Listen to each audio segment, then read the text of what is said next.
The mother gorilla gave her baby to the lonely father gorilla. Then the truth was finally discovered. The morning sun filtered through the dense, emerald canopy of the lowland primate sanctuary, casting long, dappled fingers of light over the river valley enclosure, a sprawling 5-acre masterpiece of conservation and naturalistic design. It was a place of quiet, primal majesty, meticulously engineered to replicate the misty, humid lowlands of the Congo Basin. Yet for the last year, a heavy, invisible cloud of profound melancholy had hung over the troop like a shroud.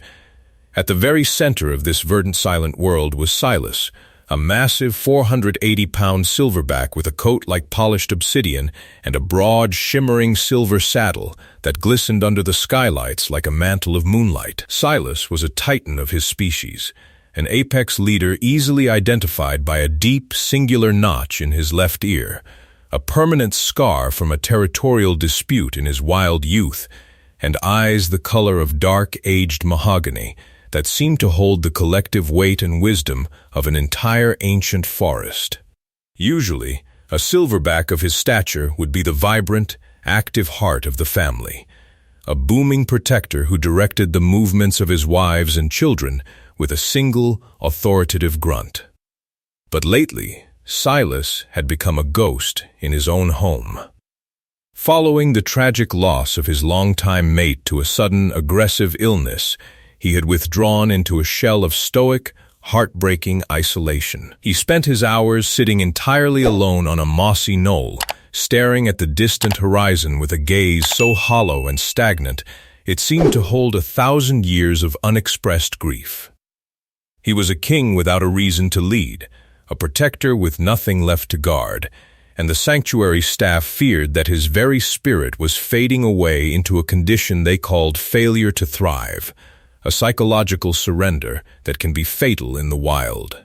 Beside the troop's main social hub lived Kalia, a 22-year-old matriarch known among the keepers for her fierce intelligence and a small, white star-shaped tuft of fur right above her brow. Kalia had recently given birth to a rambunctious, amber-eyed infant named Joto. Joto was a whirlwind of pure, unadulterated energy, easily recognized by a playful, unruly tuft of dark fur on his head that stood up like a tiny, defiant crown. While Kalia was an exceptionally devoted and protective mother, the keepers began to notice her doing something entirely unprecedented in the annals of primate observation. Instead of keeping Joto tucked safely away from the brooding, potentially irritable and unpredictable silverback, she began to spend her afternoons watching Silas from a distance. She would sit for hours on a low-hanging branch, her brow furrowed in a look of intense, human-like calculation, her eyes darting between the heavy, silent mountain of the silverback and the bubbling, chaotic life of her son. She seemed to be weighing something invisible, a plan that defied every evolutionary instinct of a protective mother. What she did next would shatter every known rule of gorilla social hierarchy and reveal a truth that left the scientific world in a state of absolute, paralyzed shock. Before we reveal the moment the glass between species shattered and a soul was saved by the smallest of hands, remember to like and subscribe so you never miss another incredible story of the profound bonds between animals. And please, let us know in the comments where you're watching from and what time it is there. We love connecting with our global family of animal lovers. The tension in the enclosure reached a definitive, electric breaking point on a humid Tuesday afternoon. The air was thick with the scent of crushed ferns, damp earth, and the sound of distant cicadas. Kalia, carrying the tiny, clinging Joto securely on her back, began to walk with a slow, deliberate, and almost rhythmic gait toward Silas's isolated knoll. This was a move of incredible social risk. Silverbacks in a state of mourning or deep agitation can be dangerously unpredictable, and entering their personal space without a clear invitation is often met with a display of raw, bone-crushing power.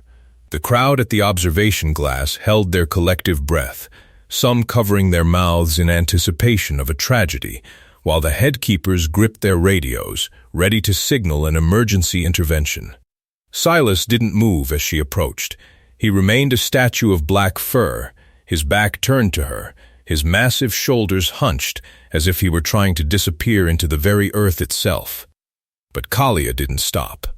She reached the very edge of the knoll, sat down quietly just a few feet behind him, and then performed the unthinkable. She gently reached back, unlatched Johto's small, dark hands from her fur, and nudged the infant forward toward the silverback's massive, leathery heels.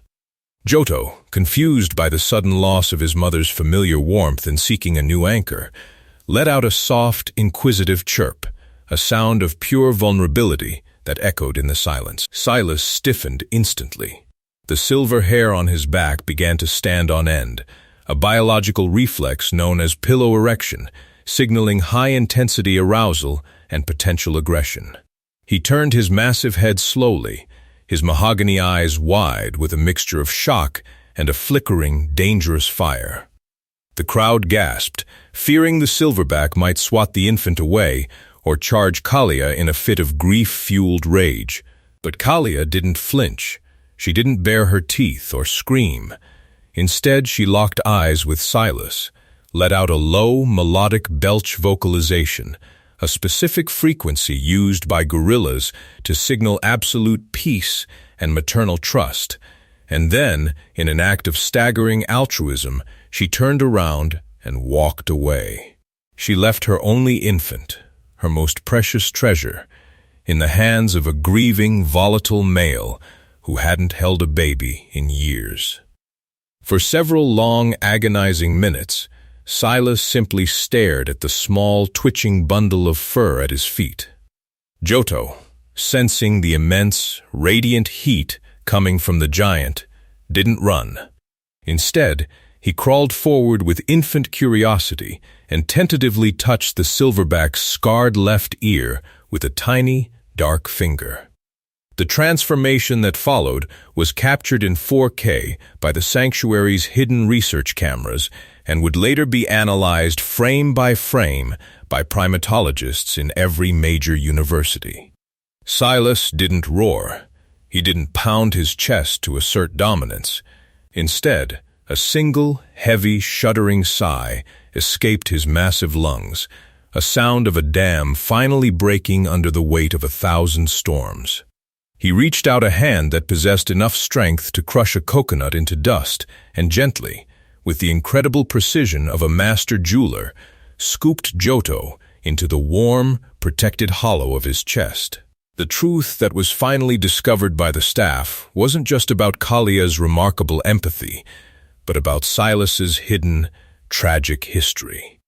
As the keepers reviewed the sanctuary's deep archives and the records from the Rwandan forest where Silas had been rescued as a juvenile decades earlier, they found a forgotten, dusty file buried in the back of the cabinet. It turned out Silas hadn't just lost a mate a year ago.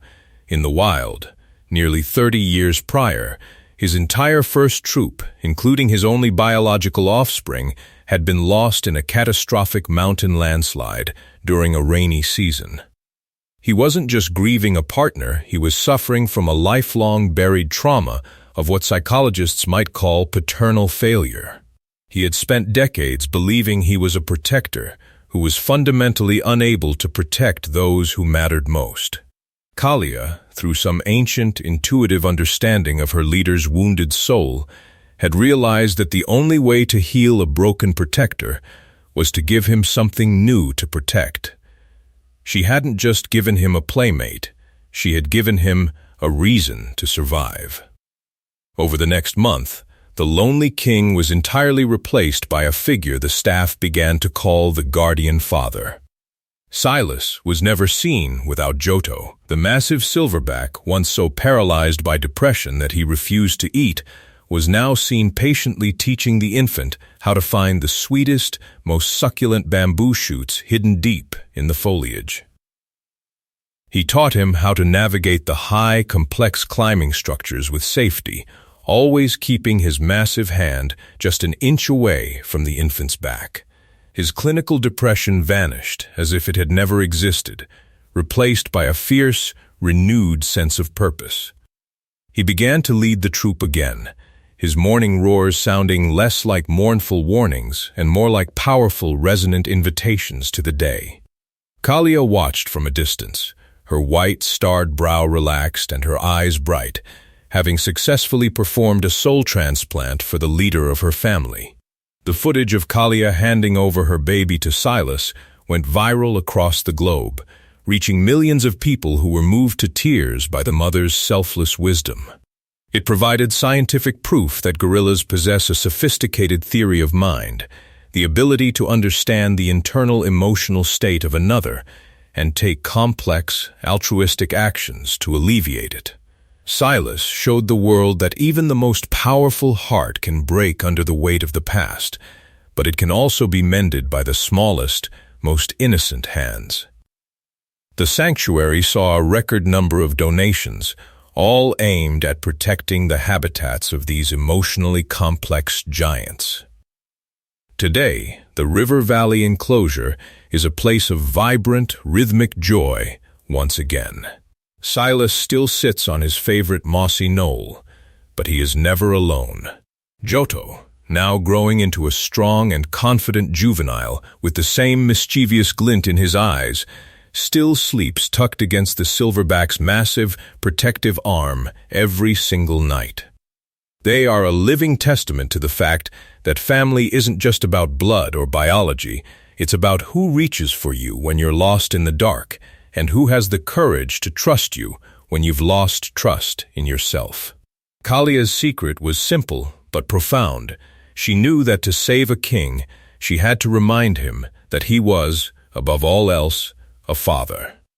The story of Silas and Joto has become a beacon of hope for conservationists worldwide. It reminds us that every individual in a troop has a role to play, and sometimes the most important role is that of the healer. Kalia's notched ear and Joto's unruly tuft of fur are now iconic symbols of the sanctuary, representing the bridge between grief and recovery. The staff now uses Kalia's techniques to help other integrated males find their footing, proving that nature's own solutions are often the most effective. Did this story of a mother's incredible sacrifice and a silverback's miraculous redemption touch your heart today? If you believe that animals understand our emotions and each other's pain far better than we often give them credit for, please write yes in the comments below. Your interaction, your likes, and your shares help us grow this community and allow us to continue telling these stories of the profound inner lives of the wild. Don't forget to subscribe and hit the notification bell so you never miss another chapter of this incredible ongoing journey. Your support is what makes this channel possible, and we are so grateful for every one of you. Thank you for watching, for caring about the creatures we share this planet with, and for being part of our global family.